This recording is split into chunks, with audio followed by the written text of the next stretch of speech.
ಹರೇ ಓಂ ಜೈ ಶ್ರೀಮನ್ನಾರಾಯಣ. ನೋಡಿ, ನಾನು ತಿಳಿಸಿದ ಹಾಗೆ ನವೆಂಬರ್ 11ನೇ ತಾರೀಕಿಂದ ಬರ್ತಕ್ಕಂತಹ ಮಾರ್ಚ್ 6ನೇ ತಾರೀಕು 2026 ಅಲ್ಲಿಯವರೆಗೂ ವೃಷಭ ರಾಶಿ, ಮಿಥುನ ರಾಶಿ, ಕುಂಭ ರಾಶಿ ಈ 3 ರಾಶಿಗಳಿಗೆ ಸಂಬಂಧಪಟ್ಟಂಗೆ ಜುಪಿಟರ್ ರೆಟ್ರೋಗ್ರೇಟ್ ಆಗ್ತಾ ಇದೆ. ಅಂದ್ರೆ ಗುರುಗ್ರಹ ವಕ್ರಸ್ಥಾನಕ್ಕೆ ಹೋಗ್ತಿದ್ದಾನೆ. ಗುರುಗ್ರಹ ವಕ್ರಸ್ಥಾನಕ್ಕೆ ಹೋದಾಗ ಈ ಒಂದು ಸಮಯದಲ್ಲಿ ಅತಿ ಹೆಚ್ಚಾಗಿ ಫೈನಾನ್ಷಿಯಲ್ ಡಿಸಿಷನ್ಸ್ ಏನಾದರೂ ಇದ್ರೆ, ಹಣಕಾಸಿಗೆ ಸಂಬಂಧಪಟ್ಟಂಗೆ ಅತಿ ದೊಡ್ಡ ನಿರ್ಧಾರಗಳನ್ನು ನೀವು ತಗೋಬಾರದು ಈ ಸಮಯದಲ್ಲಿ. ಯಾಕೆ ಅಂತಂದ್ರೆ ಅತಿ ಹೆಚ್ಚಾಗಿ ಇನ್ನೊಬ್ಬನ ನಂಬಿ ದುಡ್ಡು ಕೊಡ್ತಕ್ಕಂಥದ್ದು, ದುಡ್ಡು ಕಳ್ಕೊಳ್ತಕ್ಕಂಥದ್ದು, ಇನ್ವೆಸ್ಟ್ ಮಾಡಿ ರಿಟರ್ನ್ಸ್ ಬರದೇ ಇರತಕ್ಕಂಥದ್ದು, ಮೋಸ ಹೋಗ್ತಕ್ಕಂತಹ ಜನರೇ ಈ ಸಮಯದಲ್ಲಿ ಸಿಗ್ತಾರೆ. ಅದರಿಂದಾಗಿ ಫೈನಾನ್ಷಿಯಲ್ ಡಿಸಿಷನ್ ತುಂಬಾ ಕೂಡ ಆದಷ್ಟು ಅವಾಯ್ಡ್ ಮಾಡ್ಕೊಳ್ಳಿ ರಾಶಿಗಳವರು. ಮತ್ತೆ ಮಾರ್ಚ್ 6ನೇ ತಾರೀಕು ಮೇಲೆ ನೀವು ಡಿಸಿಷನ್ಸ್ ತಗೋಬಹುದು. ಅಲ್ಲಿವರೆಗೂ ಕೂಡ ಆದಷ್ಟು ನೀವು ಅವಾಯ್ಡ್ ಮಾಡ್ಕೊಳ್ತಕ್ಕಂಥದ್ದು ಉತ್ತಮವಾಗಿರುತ್ತೆ. ಅತಿ ಹೆಚ್ಚಾಗಿ ನೋಡಿ, ಬಿಸ್ನೆಸ್ ರಿಲೇಟೆಡ್ ಅಲ್ಲಿ ಏನಾದ್ರು ಪಾರ್ಟ್ನರ್ಶಿಪ್ಸ್ ಮಾಡ್ತಾ ಇದ್ರೆ ನೀವು ಕೂಡ ತುಂಬಾ ಸಮಾಧಾನವಾಗಿರ್ಬೇಕಾಗುತ್ತೆ, ತಾಳ್ಮೆಯಿಂದ ನಿರ್ಧಾರ ತಗೋಬೇಕಾಗುತ್ತೆ ಈ ಸಮಯದಲ್ಲಿ. ಯಾಕಂದ್ರೆ ಜುಪಿಟರ್ ರೆಟ್ರೋಗ್ರೇಟ್ ಆಗಿರೋದ್ರಿಂದ ಯಾರಾದ್ರೂ ನಿಮ್ಮ ಕ್ಲೈಂಟ್ಸ್ ನಿಮಗೆ ಮೋಸ ಮಾಡತಕ್ಕಂತಹ ಒಂದು ಸನ್ನಿವೇಶಗಳು ಕೂಡ ಬರಬಹುದು. ರಿಲೇಶನ್ಶಿಪ್ಸ್ ಅಲ್ಲಿ ಮೇನ್ ಆಗಿ ದಾಂಪತ್ಯ ಜೀವನದಲ್ಲಿ ಕಲಹಗಳು ಬರ್ತಕ್ಕಂಥದ್ದು, ಅಥವಾ ಪ್ರೀತಿಯ ಪ್ರೇಮದ ವಿಚಾರಗಳಲ್ಲಿ ಕಲಹಗಳು ಬರ್ತಕ್ಕಂಥದ್ದು ಕೂಡ ಆಗಬಹುದು.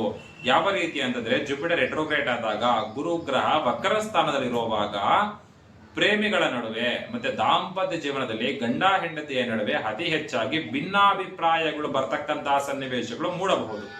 ಭಿನ್ನಾಭಿಪ್ರಾಯಗಳು ಬಂದಾಗ ಮಿಸ್ಅಂಡರ್ಸ್ಟ್ಯಾಂಡಿಂಗ್ ಅಂತ ತುಂಬಾ ಆಗುತ್ತೆ. ಮಿಸ್ಅಂಡರ್ಸ್ಟ್ಯಾಂಡಿಂಗ್ಸ್ ಆದಾಗ ಅದರಲ್ಲಿ ಒಂದು ಕ್ಲಾರಿಟಿ ಸಿಗದೆ ವಾದ ವಿವಾದಗಳು ಅತಿ ಹೆಚ್ಚಾಗಿ ಜಗಳಗಳು ಬರ್ತಕ್ಕಂಥದ್ದು ಕೂಡ ಈ ಸಮಯದಲ್ಲಿ ಅತಿ ಹೆಚ್ಚಾಗಿ ಕಂಡು ಬರ್ತಾ ಇದೆ. ಮತ್ತೆ ನೋಡಿ, ಅದು 3ನೇ ಮನೆ, 6ನೇ ಮನೆ, 12ನೇ ಮನೆಗೆ ಸಂಬಂಧಪಟ್ಟಂಗೆ ಅತಿ ಹೆಚ್ಚಾಗಿ ಋಣಬಾಧೆಗಳು, ಸಾಲಗಳನ್ನು ಕೂಡ ಯಾವುದೇ ಕಾರಣಕ್ಕೂ ಈ ಸಮಯದಲ್ಲಿ ಮಾಡಬಾರದು. ಮಾಡಿದ್ರೆ ನಿಜವಾಗ್ಲೂ ಉತ್ತಮವಾಗಿರೋದಿಲ್ಲ. ಅದರಿಂದ ನೀವು ಸಮಾಜದಲ್ಲಿ ಅವಮಾನಗಳನ್ನು ಫೇಸ್ ಮಾಡ್ಬೇಕಾಗುತ್ತೆ. ಮತ್ತೆ ತುಂಬಾ ಜನರಿಂದ ಅದರಿಂದ ಹಿಂಸೆ ಆಗ್ತಕ್ಕಂಥದ್ದು, ಮಾನಸಿಕವಾದಂತಹ ಒತ್ತಡ, ಸ್ಟ್ರೆಸ್ ಜಾಸ್ತಿ ಆಗ್ತಕ್ಕಂಥದ್ದು, ಋಣಬಾಧೆಗಳಿಂದ ಈ ರೀತಿ ನೋವುಗಳು ಅಂತಕ್ಕಂಥದ್ದು ಆಗ್ತಾ ಇರುತ್ತೆ. ಮತ್ತೆ ಅದರಲ್ಲೂ ಜುಪಿಟರ್ ರೆಟ್ರೋಗ್ರೇಟ್ ಸಂದರ್ಭದಲ್ಲಿ ಅತಿ ಹೆಚ್ಚಾಗಿ ಕನ್ಫ್ಯೂಷನ್ಸ್ ಬರ್ತಕ್ಕಂಥದ್ದು. ಕನ್ಫ್ಯೂಷನ್ ಅಂದ್ರೆ ಯಾವುದೇ ಒಂದು ವಿಚಾರವನ್ನು ನೀವು ವಿಶ್ಲೇಷಣೆ ಮಾಡ್ಕೋಬೇಕು, ಜೀವನದಲ್ಲಿ ಅದನ್ನ ಮಾಡಬೇಕು ಅಂತಿದ್ರು ಕೂಡ ಇದು ಮಾಡ್ಬೇಕಾ ಬೇಡವಾ ಅಂತಕ್ಕಂಥ ಕನ್ಫ್ಯೂಷನ್ ಸ್ಟೇಟ್ ಅಲ್ಲೇ ತುಂಬಾ ಉಳಿದುಕೊಳ್ತಕ್ಕಂಥ ಸಿಚುವೇಶನ್ ಕೂಡ ಬರುತ್ತೆ. ಮತ್ತೆ ಬೇಗ ಆಗಿ ಕೆರಿಯರ್ ಅಂದ್ರೆ ವರ್ಕ್ ಪ್ಲೇಸ್ ಅಲ್ಲಿ ಸ್ಲೋ ಆಗ್ತಕ್ಕಂಥದ್ದು, ಪ್ರೋಗ್ರೆಸ್ ಅಂತಕ್ಕಂಥದ್ದು. ಅಂದ್ರೆ ಎಷ್ಟೇ ಕಷ್ಟಪಟ್ಟು ಹಾರ್ಡ್ ವರ್ಕ್ ಮಾಡಿದ್ರು ಕೂಡ ಸಮಯಕ್ಕೆ ರಿಸಲ್ಟ್ಸ್ ಬರೋದಿಲ್ಲ, ಅಂದ್ರೆ ರೆಕಾಗ್ನೈಸ್ ಆಗೋದಿಲ್ಲ.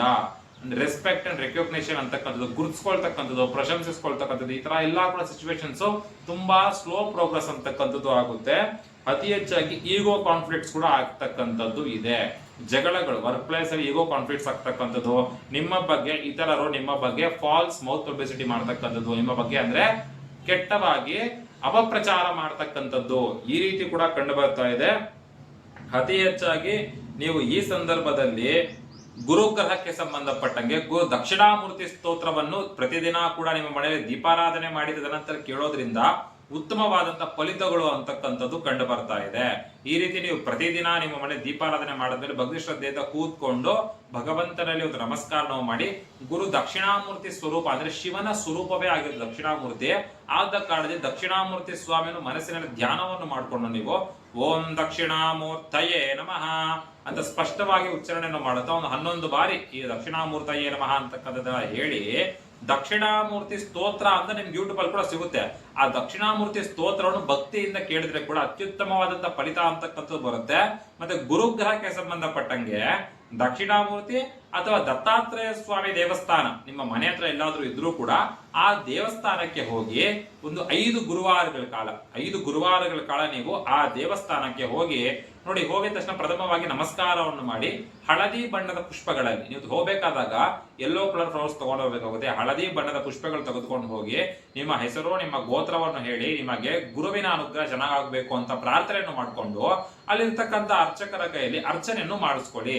ತದನಂತರ ಕಡಲೆಕಾಳನ್ನು ರಾತ್ರಿಯ ನೆನೆಸಿಟ್ಟು ನೀವು ಅದರಲ್ಲಿ ಒಂದು ಹಾರದ ರೀತಿ ಒಂದಕ್ಕೊಂದು ಪೋಣಿಸ್ಕೊಂಡು 108 ಪೋಣಿಸ್ಬಿಟ್ಟು ಒಂದು ಹಾರದ ರೀತಿ ಮಾಡಿ ಸ್ವಾಮಿಗೆ ಮಾಲೆಯ ಸ್ವರೂಪದಲ್ಲಿ ಸಮರ್ಪಣೆ ಮಾಡ್ಕೋಬಹುದು.